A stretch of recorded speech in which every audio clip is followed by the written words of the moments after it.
अस्सलाम वालेकुम grade 9th। Hope so आप सब ठीक होंगे। आज हमारा टॉपिक है फोर्स एंड मोमेंटम।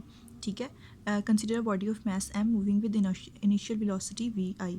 ठीक है कि आप कंसिडर कर लें कि एक बॉडी है, उसका मास मुझे गिवन है m, और वो किस वेलोसिटी के साथ, इनिशियल वेलोसिटी के साथ vi, इसकी इनिशियल वेलोसिटी और इस वेलोसिटी के साथ वो मूव कर रही है।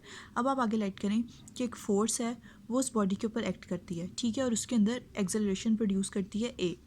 ठीक है, तो this changes the velocity of the body. अब जब हमने फोर्स अप्लाई किया तो इससे मेरे पास क्या होगा कि बॉडी की वेलोसिटी में भी चेंज आएगा, और हम लेट कर लेंगे कि जो मेरे पास फाइनल वेलोसिटी है आफ्टर टाइम t वो क्या बन जाती है vf। ठीक है, तो क्या हमने पढ़ा कि एक बॉडी है मास m की, मूव करिए पहले इनिशियल वेलोसिटी vi के साथ, फिर हमने फोर्स अप्लाई की, उससे एक्सेलरेशन a प्रोड्यूस हुई।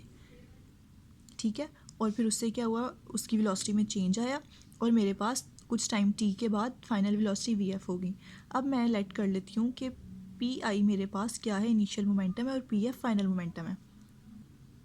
ठीक है, तो अब देखो, अब अगर हम रिलेटेड टू वेलोसिटीज़ अगर मोमेंटम देखें तो मेरे पास इनिशियल मोमेंटम किसके इक्वल होगा, मास इनटू इनिशियल वेलोसिटी, और मेरे पास फाइनल मोमेंटम किसके इक्वल होगा, मास इनटू फाइनल वेलोसिटी, क्योंकि मेरे पास मोमेंटम किसके इक्वल होता है, p इक्वल्स टू mv।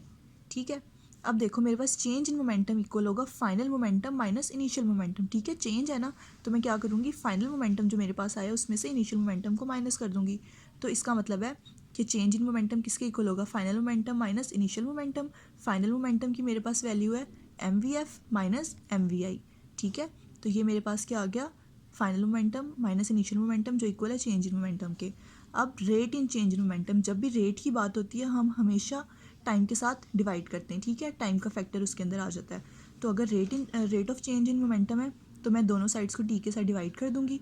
ठीक है, तो P F minus P I divided by T equals to M V F minus M V I divided by T. अब देखो मैंने यहाँ से m कॉमन ले लिया, m जब कॉमन लिया तो मेरे पास क्या रह गया, V F minus V I divided by T. तो V F minus V I divided by T क्या होता है, मेरे पास rate in change in velocity है ना, कि final velocity minus initial velocity with respect to time. तो ये क्या मेरे पास फैक्टर होता है, rate in change in velocity के इक्वल होता है। ठीक है, ठीक है, तो अब मेरे पास क्या आ जाएगा कि मेरे पास P F minus P I divided by T equal आ जाएगा m, और ये किसके इक्वल है, एक्सेलरेशन के पूरा, क्योंकि rate in change in velocity मेरे पास एक्सेलरेशन के इक्वल होती है।